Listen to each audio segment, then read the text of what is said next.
Oroz ayında adam kaza olsa beyişke kirebi deydi. Adam degenden berdi, adam degende kapırdağı musulmanda adam bolu esepteliyor. Albatta maksat niyeti musulmanda aytып atsa керек.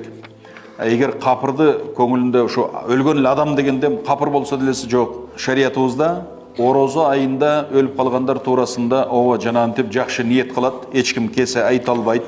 Biroq cuma günü, cuma tünü Ramazan ayında ölgöndördün kör surausundan azat bolot, kör surağынан suralbay деген кептер китептерибизде бар.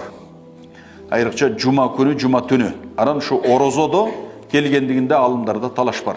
Orozodо өлүп калса, бул адам бейишке киреби? Имандуу адам болсо, иншалла деп үмүт кылабыз, албетте ал бейишке кирет. Орозодон тышкары өлүп калса деле бейишке кирет. Болгону орозодо өлгөн адамдын өзгөчө бир Кудай көрсөткөн сыйы, урматы, пендеге кылган бир райым болобу десе болот. Жалпысынан орозодо өлгөн адамга Алланын райымы болот. Бирок түз бейишке кирип, же болбосо жанагынтип тозоктон азат болуп калышына мүмкүнчүлүктөр бар. Эч ким аны кесе айта албайт.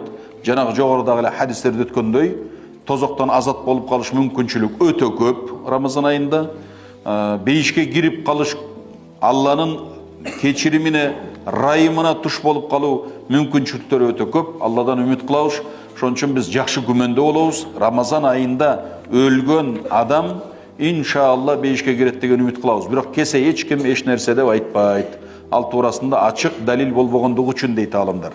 Бирок эми ыйманы менен өлгөн болсо, Рамазандан тышкары деле мусулман адам бейишке кирет иншалла. Биз Ахлы Сунна вал Жамааттын акыйдасы ушундай. Ыйман менен өлгөн болсо, мусулман адам бейишке кирет. Күнөөлүү болсо деле, күнөөкөр болсо деле, күнөөсүнүн жазасын тарткандан кийин бейишке кирет дейбиз. Ошентип ишенебиз. Эгер күнөөсүнүн жазасын тартпастан туруп да Алла Таала райымын алып бейишке киргизем десе Алланын эрки. Күнөөкөр адамды да күнөөсүн жазалабастан туруп бейишке киргизип коюшу мүмкүн. Алланын эркине коебуз. Акыйдабызда ушундай. Бирок каза болгон эле адам бейишке киреби деген бул мындай жалпылай айтылса, жо туура эмес. Рамазан айында капырлар деле, мушриктер деле, мунафыктар деле өлө берет. Анын бардыгы эле өлгөндүн баары эле бейишке кирет дебейбиз. Ыймандуу болсо үмүт кылабыз, Алладан дуа кылабыз, иншалла бейиши болот деп Кудай кааласа.